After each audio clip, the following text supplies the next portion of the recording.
In today's readings from Acts of the Apostles and John's Gospel, I think we're given insight into the early church.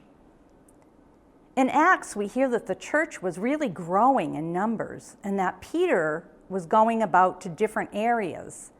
And it says he was meeting with the holy ones. I presume those were the people that were living with this new faith. And when we hear in the reading that Peter is going about preaching and meeting with the holy people, he comes across someone who has been bedridden for 8 years because he was paralyzed. Peter doesn't say, hey, I'm here to preach, I'm here to meet with the holy people. No, he stops what he's doing to attend to the immediate need. And so he brings the healing presence of God to this man and beckons for him to get up. And even later, people must have known about Peter because he's summoned by other people to the bedside of a woman who has died. And again, Peter stops what he's doing to attend to this immediate need. And in the name of Jesus, he beckons to this woman, rise up. I think it was only because Peter had a very deep faith and a very deep commitment to this new way of life that allowed him to meet very vulnerable people and say to them, rise up.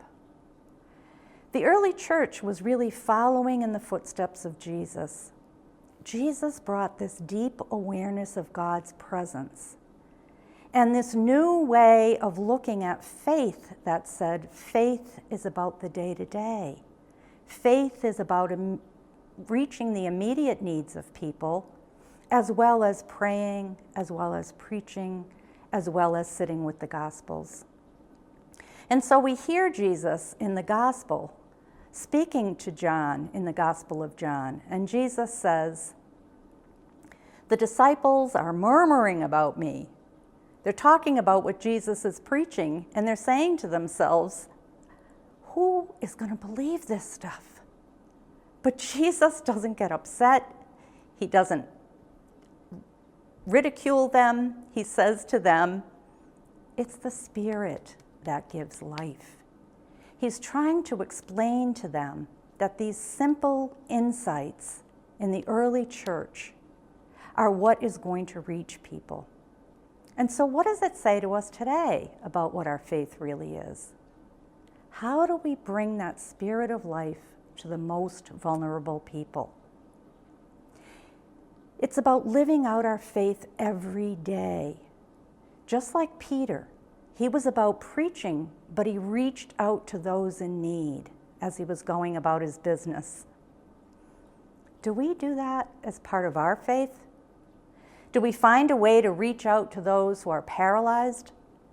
Maybe not physically, but perhaps we run across people who are mentally ill or are in nursing homes confined to one room or paralyzed because of pressures, maybe of being a teenager in today's world.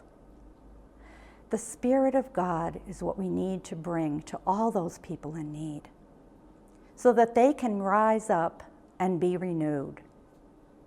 Can we, like the holy ones in the early church, really believe that God works through us so that we can touch others and bring this gospel message of hope to a struggling world?